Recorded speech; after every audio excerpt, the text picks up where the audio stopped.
Bismarck ने खुद को इंडिस्पेंसिबल बनाया, लेकिन साथ में खुद को एक पिंजरे में बंद भी कर लिया।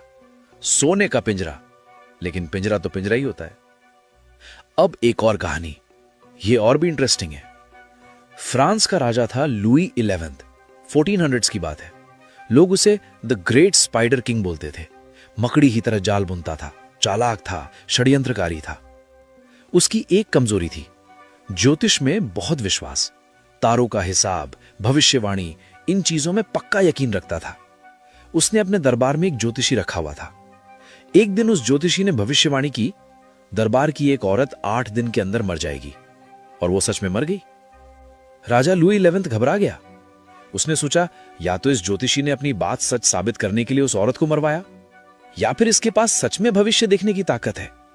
दोनों हालात में यह आदमी खतरनाक था। राजा लुई ने डिसाइड किया, इसे मारना होगा।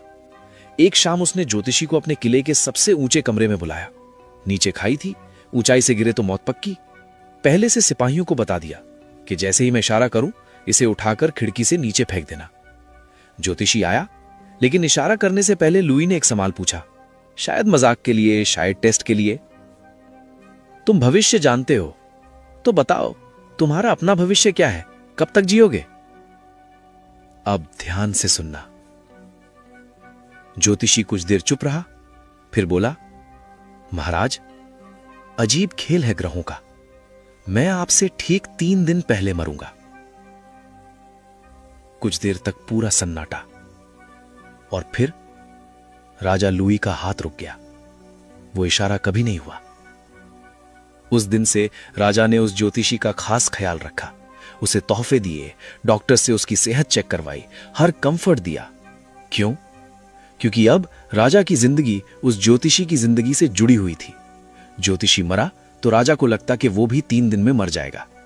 ज्योतिषी ने एक ही सेंटेंस में अपनी जान बचा ली। यह है डिपेंडेंसी का असली खेल। लेकिन फिर से रुको, इस ज्योतिषी की जिंदगी कैसी रही होगी? हर रोज जानते हुए कि राजा उसे पसंद नहीं करता, राजा उससे डरता है। राजा सिर्फ इसलिए उसे जिंदा रखे हुए है क्योंकि उसे लगता है कि उसकी अपनी मौत इससे जुड़ी है। ज्योतिषी पावरफुल था? हां था। लेकिन आजाद था? शायद नहीं। दोनों एक दूसरे के कैदी थे। राजा डर में जी रहा था, ज्योतिषी डर में जी रहा था। डिपेंडेंसी पावर देती है, इसमें कोई शक नहीं, लेकिन वो पावर पीस ऑफ माइंड के साथ नहीं आती। वो पावर डर के साथ आती है, पैरानोया के साथ आती है। अब मेन पॉइंट पर आते हैं। आजकल बहुत सारे 18-20 साल के लड़के इस किताब 48 लॉज ऑफ पावर को पढ़ते हैं।